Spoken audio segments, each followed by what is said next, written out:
राधे भोलेनाथ के पास में आप पार्वती माता। दिल्ली से तुंगनाथ तक की यात्रा का जो डिटेल है और जो हमें डिफिकल्टीज आई उन सब के बारे में डिटेल और एकदम क्लियर तरीके से बताऊंगी कि आगे इन फ्यूचर में अगर कोई जाता है तो शायद उन गलतियों को ना दोहराए। तो स्वागत है आप सभी का मेरे ब्लॉग में। आज मैं आपको अपनी यादगार यात्रा के बारे में बताना जा रही हूँ। यह यात्रा हमारी दिल्ली से शुरू होती है, जो हमने 4:30 बजे के करीब हमने स्टार्ट की थी और उसके बाद हमने अपनी यात्रा दिल्ली से शुरू करके सुबह जल्दी निकलकर हम सड़क मार्ग से होते हुए हम जब उत्तराखंड की ओर बढ़े थे। रास्ते में कई सारी खूबसूरत शहर, नदियाँ, पहाड़ और हरी भरी जगह देखने को मिले थे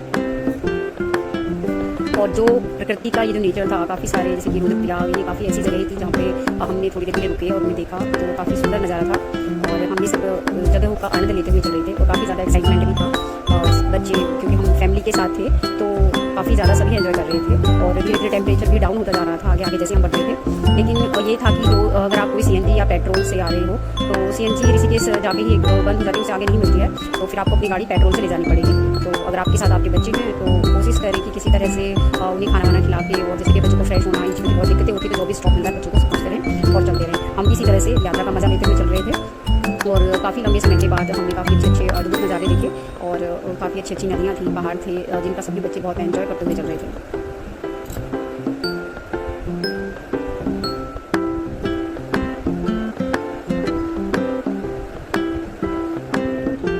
लगभग 5 से 6 घंटे बीत जाने के बाद हमने एक स्टॉप पर हम रुके जहाँ बच्चों ने मैगी ऑर्डर की और काफ़ी एंजॉय किया। जस्ट इसी के बाहर बहुत अच्छी जो रिवर थी वो बह रही थी। हमने यहाँ पे फोटो शूट भी किया और काफ़ी एक जो मेमोरेबल मोमेंट होता है वो सभी ने यहाँ पे एंजॉय किया। सभी ने मैगी का बहुत एंजॉय किया और मैगी काफ़ी टेस्टी भी लग रही थी। खैर पहाड़ों की मैगी तो वैसे ही फेमस है और बच्चे काफ़ी खुश नज़र आ रहे थे और सभी फोटो शूट भी किया। प्रकृति की असली सुंदरता पहाड़ों और नदियों को देख के ही दिखती है। वैसे हम सोचते ही हैं कि भीड़ भाड़ वाला इलाका काफ़ी अच्छा होता है, लेकिन पहाड़ों में जाकर पता चलता है कि शांत जगह ही सबसे ज़्यादा अच्छी होती है और सुकून भरी होती है। यहाँ पर आकर एक प्रकृति से जो अपना मेल होता है वो सभी को दिखता है और हम अपनी फुल फैमिली के साथ काफ़ी एंजॉय कर रहे थे। बच्चे भी काफ़ी खुश थे।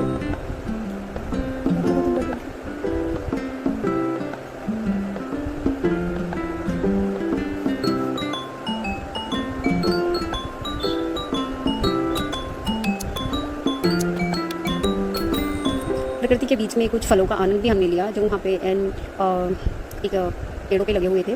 तो क्या है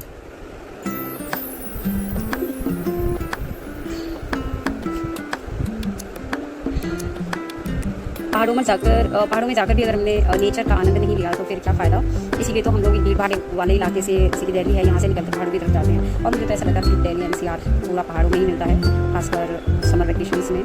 और यहाँ पे हमने काफ़ी देर तक फोटो शूट किया और काफ़ी टाइम तक रुके, काफ़ी अच्छी लोकेशन थी और यहाँ का जो व्यू पॉइंट था वो भी काफ़ी अच्छा था। लगभग हमारे 10 से 12 घंटे के बाद हम चोपता पहुँचे और जैसा कि सभी जानते हैं कि चोपता को मिनी स्विट्जरलैंड ऑफ उत्तराखंड भी कहा जाता है।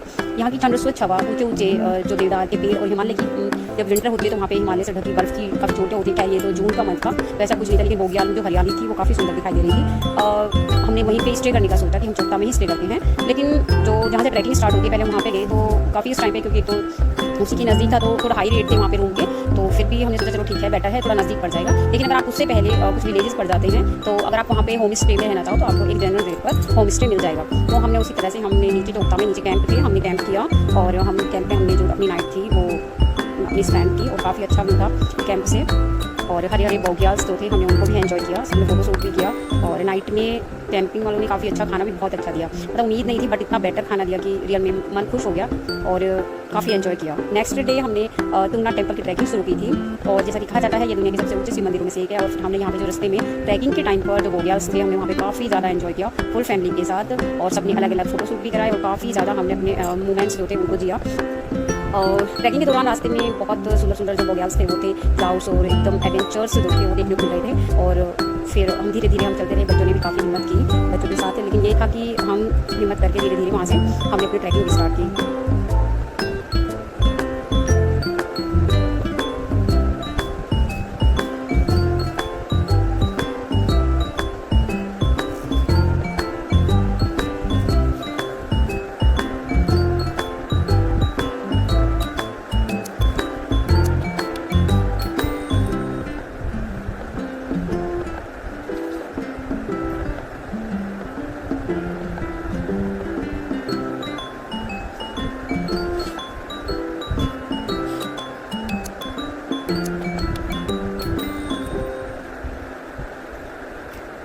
ट्रैकिंग के टाइम पर बच्चे थोड़े से थक जाते थे, क्योंकि ये जो इसकी तुंगनाथ की जो चढ़ाई है वो खड़ी चढ़ाई है एकदम। ये देखो 4th हाईएस्ट चढ़ाई जो है वो तुंगनाथ की है, और कहीं पे भी ऐसे नहीं है कि समतल या फ्लैट ज़मीन आती है, सीधा खड़ी चढ़ाई है। लेकिन मेरा सबसे छोटा बेटा जो है वो 9 ईयर का है, उसने भी काफ़ी हिम्मत दिखाई और काफ़ी अच्छे से उसने चढ़ाई की। बाकी सभी ने खुशी खुशी थोड़ा रेस्ट करते हुए, थोड़ा वहाँ का जो लोकल फूड था उसका एंजॉय करते हुए हम चले, और ऐसे ही नाचते गाते हुए सब आपस में खुशी खुशी।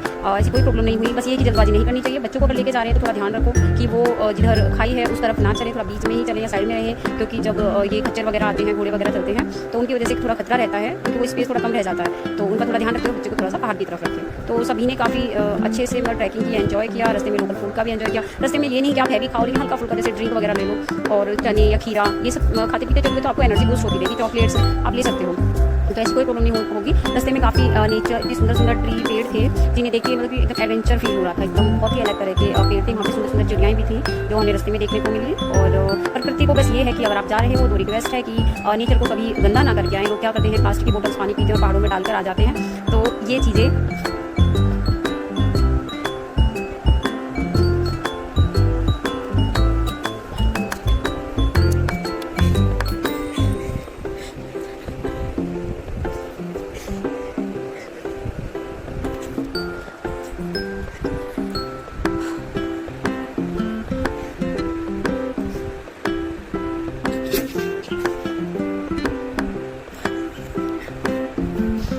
जहाँ से ट्रैकिंग स्टार्ट होती है और तुंगनाथ टेम्पल तक 3 पॉइंट आते हैं, और आफ्टर दैट 3 पॉइंट आपको वो तुंगनाथ मंदिर दिख जाता है। ये 3 रेस्ट पॉइंट होते हैं, जिससे हमें थोड़ा मनोबल भी मिला। हर दूरी पे आपको 3 पॉइंट है जहाँ पर आप बैठ के चाय या फिर आप चॉकलेट्स या ड्रिंक आप कुछ भी ले सकते हो। और इस 3 पॉइंट के बाद सीधा आपको तुंगनाथ टेम्पल नजर आ जाता है। और इसके बाद हमने धीरे धीरे अपनी चढ़ाई को पूरा करते हुए एंजॉय के साथ, बच्चों ने भी काफ़ी खुशी के साथ ऊपर तुंगनाथ टेम्पल तक पहुँचे। रास्ते में सबसे पहले जो हर काम जो है गणपति बप्पा के बिना तो शुरू नहीं होता है। हमारे हिंदू धर्म में और सनातन धर्म में गणपति बप्पा सर्वोपरि होते हैं, तो हमने सबसे पहले गणपति बप्पा को प्रणाम किया। और उसके बाद जो आजकल सबको दिख रहा होगा रील में, हमने भोलेनाथ जो पहाड़ में जिनकी प्रतिमा नजर आती है, हमने भोलेनाथ को भी देखा। तो हाँ, प्रतिमा बिल्कुल भोलेनाथ जैसी ही है, और हमने उनको भी प्रणाम किया। और जस्ट भोलेनाथ के पीछे हनुमान जी की प्रतिमा भी नजर आती है अगर हम ध्यान से देखते हैं। तो ये जो चीज़ें कभी कभी ऐसा लगता है कि ये सचमुच एक सपना है, क्योंकि जो चीज़ें हम मोबाइल पर देखते हैं और जब उनसे साक्षात दर्शन करते हैं तो काफ़ी ज़्यादा एक मन में खुशी होती है कि हाँ, हमने दर्शन कर लिए। और इसी तरह से हमने गणपति बप्पा को प्रणाम करने के बाद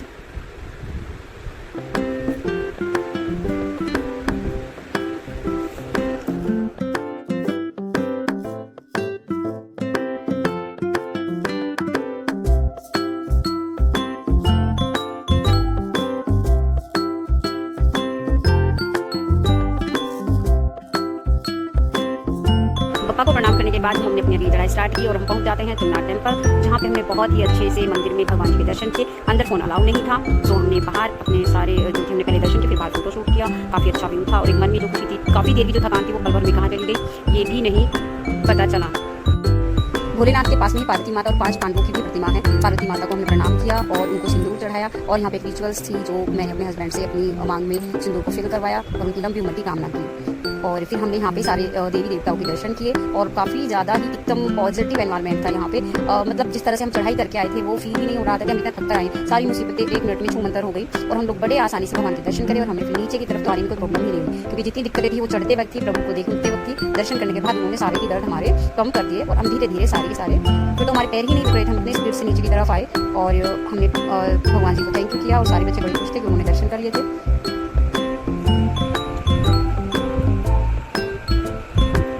हमारा ये 12 घंटे का जो सफ़र था काफ़ी ज़्यादा खूबसूरत था, मेमोरेबल था, जिसे हम कभी नहीं भूल पाएंगे, और बहुत ही अच्छा था। और सबसे बड़ी बात थी कि हमें इस पूरे 12 घंटे के सफ़र में हर चीज़ बहुत अच्छी हुई। लाइक दैट हमारा खाना, हमारा रुकना, और कोई भी ऐसा मोमेंट नहीं हुआ जिसकी वजह से हमें कोई दिक्कत आई हो। और बच्चे और हम सारे खुशी से, ईश्वर की ये कृपा रही, और भगवान जी आगे भी ये आशीर्वाद बनाए रखे।